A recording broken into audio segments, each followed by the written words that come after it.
Hello student, আমি Tapas sir. আজকে এই ভিডিওতে তোমাদের ফোর্থ সেমিস্টারে হিস্ট্রি অনার্সের সিসিএফ সিস্টেম তোমাদের ডিএসসি সিসি8 পেপার আছে, তার লাস্ট মিনিট সাজেশন। এখানে শুধুমাত্র ইম্পর্টেন্ট এবং সাপোর্টিং প্রশ্ন আলোচনা করছে, তোমাদের পরীক্ষার সব থেকে বেশি ইম্পর্টেন্ট সেই প্রশ্নগুলো। যা এখনও চ্যানেলটিকে সাবস্ক্রাইব করনি, অবশ্যই চ্যানেলটিকে সাবস্ক্রাইব করে রাখো এরকম ভিডিও সবার আগে পাওয়ার জন্য। তো দেখো, তোমাদের প্রথম প্রশ্ন 20 মার্কসের, যেটা পরীক্ষায় এবছর সব থেকে প্রবল ইম্পর্টেন্ট পরীক্ষা, কিন্তু বিশাল চান্স। আধুনিক ইউরোপের বিবর্তনে মুদ্রণ যন্ত্র উদ্ভাবনের গুরুত্ব লেখো বা মুদ্রণ বিপ্লবের তাৎপর্য লেখো। পরীক্ষায় সব থেকে বেশি ইম্পর্টেন্ট বলতে পারো, ফার্স্ট চয়েস ফার্স্ট প্রশ্ন এই মুদ্রণ বিপ্লব, কিন্তু পরীক্ষায় সব থেকে বেশি চান্স। নেক্সট, তুমি কি মনে করো যে সপ্তদশ শতকে ইউরোপ ছিল এক সার্বিক সংকটের যুগ? এটিও কিন্তু স্টারমার্ক প্রশ্ন।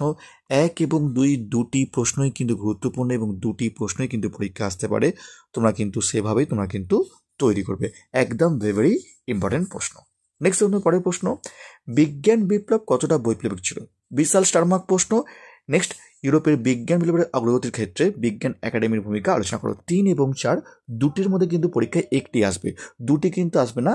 3 অথবা 4 দুটির মধ্যে কিন্তু একটা বিশাল চান্স আছে। ঠিক আছে, তো 1 থেকে 4 সব থেকে ভালো করে পড়বে, সব থেকে প্রবল ইম্পর্টেন্ট তোমাদের কিন্তু এই পেপারের জন্য, সব থেকে প্রবল ইম্পর্টেন্ট। ঠিক আছে, নেক্সট দেখো পরের প্রশ্ন, ইংল্যান্ডে কেন প্রথম শিল্প বিপ্লব হয়েছিল? অথবা আসতে পারে ইংল্যান্ডে শিল্প বিপ্লবের প্রেক্ষাপট লেখো। নেক্সট, আধুনিক সামরিক কৌশল সামরিক বিপ্লবের দ্বারা কতটা প্রভাবিত হয়েছিল?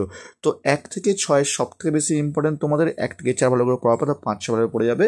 তো এই 6টা সব থেকে বেশি ইম্পর্টেন্ট 20 মার্কসের জন্য। তারপর ভালো করে পড়ার পর তারপর তোমরা কিন্তু সাপোর্টিং পড়ে যাবে। সাপোর্টিং দেখো, ইউরোপীয় অর্থনীতিতে মার্কেন্টাইলবাদের প্রভাব লেখো।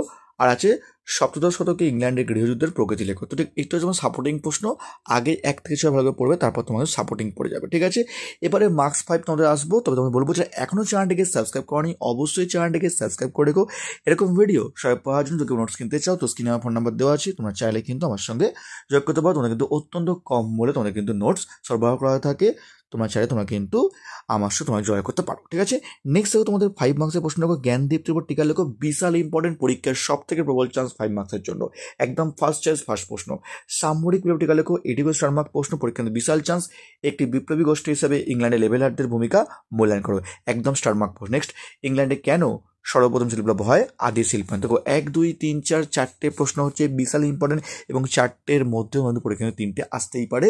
সেরকম খুব ইম্পর্টেন্ট প্রশ্ন। এই 1 থেকে 4 সব থেকে ভালো তোমাদের পড়বে, এই 1 থেকে 4 পড়ার পর তারপর তোমার দেখো। দেখো নেক্সট প্রশ্ন দেখো, অষ্টদশ শতকে ইউরোপের নিরঙ্কুশ রাজতন্ত্রের বিভিন্ন দিক আলোচনা করো। আর নেক্সট, 1688 সালে গৌরবের তাৎপর্য লেখো। তো 1 থেকে 4 ভালো করে পড়ার পর তারপর 5-6 ভালো পড়বে, তারপর তোমাদের সাপোর্টিং করে যাবে আইজ্যাক নিউটন, গ্যালিলিও টিকাজও করে যাবে, আর যদি পারো কোপারনিকাস করে যাবে।